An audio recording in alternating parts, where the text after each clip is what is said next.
That's you. Is that a leap of faith? Oh. I want you to hear what Cliff says to this gay student that every atheist should ask themselves. You know, here's the thing. When I hear people like you be like, oh, being gay, well, I chose this lifestyle. I never said that. Yeah, and that's what you're implying. No, I am not. Yes, you I are. never implied that. I never said it. You ever heard? I don't have the faintest idea why you're gay, and I would never choose to say why you're gay, all right? There are lots of different reasons people are gay. There are lots of different I was born reasons like this. people are bisexual.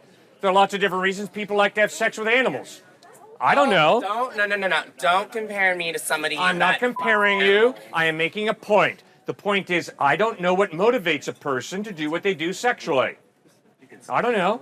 I worked among prostitutes and pimps in inner city Boston when I was in seminary. I don't know what motivates a prostitute to be a prostitute. I don't know what motivates a pimp to be a pimp.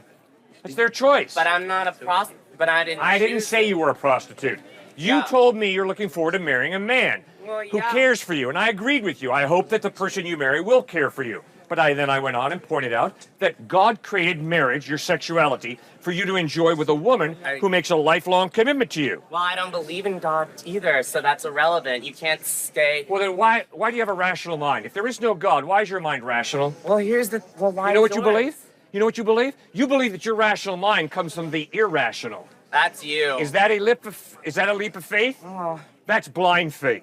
You believe, if you're an atheist, that the rational mind comes from the non-rational or the irrational, from inanimate matter. That's scary. That is blind faith. As a theist, I know that my rational mind, which puts me in touch with reality, is a gift from a rational being, God. But you, if you're an atheist, believe, oh no, my rational mind comes from the non-rational, the irrational. Wow. That is a miracle. The only problem is you don't have a miracle worker because you don't believe in God. I'm convinced your rational mind is a gift that God has given you. Therefore, please use it well because it's very important. Yeah, well, I'm also young, stupid. I'm a whore.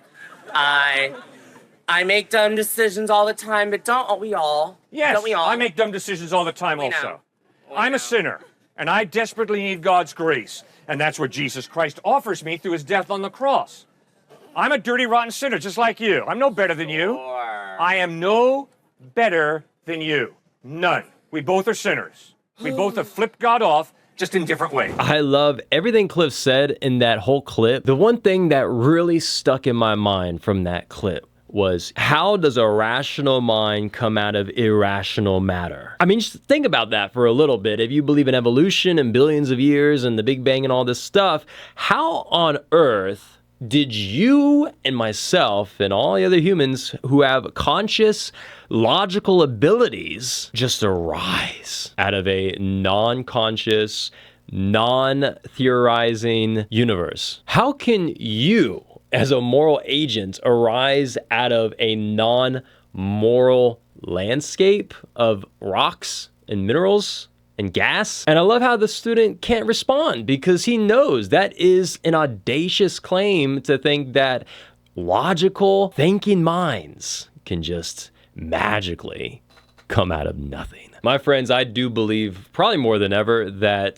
to be an atheist, you have to have more faith, more blind faith than anybody, especially with the billions of people who actually believe in God that are existing around you. But to just hold on to that idea that life just magically came about. I mean, it's pretty crazy to think about, especially if you look into the science and you look into the theories and such. I mean, scientists do not have an answer to how life came to be. I mean, even something as simple as a single cell organism, like a bacteria or something. I mean, even that, the most simplest life form on the earth, is super complicated, massively complicated. And you gotta think, well, it just kind of came about in some primordial soup out of billions of years. It just kind of magically popped together. And then not only that, it was able to reproduce. It was actually able to start to multiply and survive long enough to begin to develop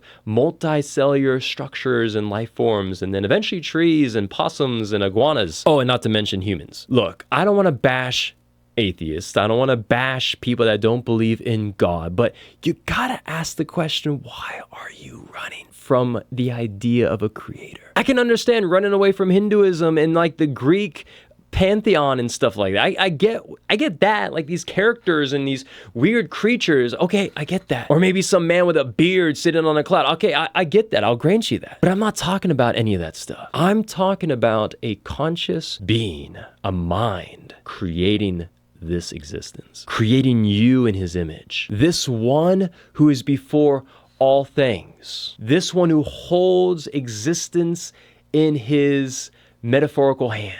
At the end of the day, you gotta start with the idea that this cosmos was not a result of chance, but was of intentional design and will. Because once you start to run down that rabbit trail, you begin to realize, oh, well, it makes sense, of course, that we have crazy amount of genes that look like data and communication. Oh, it makes sense we have a moral code inside of our very conscience. Oh, it makes sense that miracles can happen and these Christians are claiming to be healed supernatural. Oh, that makes sense because there's a conscious mind called God that is able to do those things. And then hope can begin to come because you realize, oh wow, that means there is more to life after death. And my friends, we all got to come to that reality because we know deep inside that there's more to this life after death. And the choices we make in this world will carry over to the next one unless a pardon is given, because we've all broken the moral code. We've all come against our conscience and